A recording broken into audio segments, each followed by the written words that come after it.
Nifty 25,900ના કોલમાં ગઈકાલે આપણે video તો નહોતા બનાવી શક્યા, પણ ટેલિગ્રામની અંદર જે મિત્રો હશે તે મિત્રોને આપણે ચાર્ટ શેર કર્યા હતા કે ભાઈ ટેકનિકલ કારણોસર વિડીયો પોસિબલ નથી, પણ છતાંય લેવલનો ચાર્ટ હું શેર કરી આપીશ.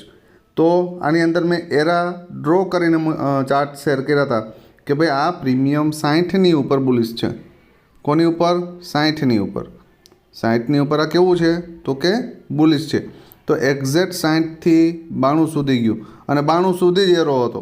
એના પછીની બીજી પોસિબિલિટી આપી હતી 20-21ની આજુબાજુ કે આ પ્રીમિયમ 20-21 આવે તો અહીંયાથી 49થી 60 સુધી જઈ શકે. તો અહીંયા 21થી પરફેક્ટ એક વખત પુલબેક મારીને 45થી ફરી પાછું 21 અને 21થી ફરી પાછું 60. તો 3x કેપિટલ થયું. કેટલા મિત્રોએ આ ટ્રેડ પકડ્યો છે કોમેન્ટમાં ખાસ જણાવજો. અને ટેલિગ્રામમાં જોઈન ન હોય તો જોઈન થઈ જાજો, કેમ કે જ્યારે પણ વિડીયો અપલોડ નહીં થાય ત્યારે ટેલિગ્રામની અંદર લેવલ શેર કરવામાં આવશે.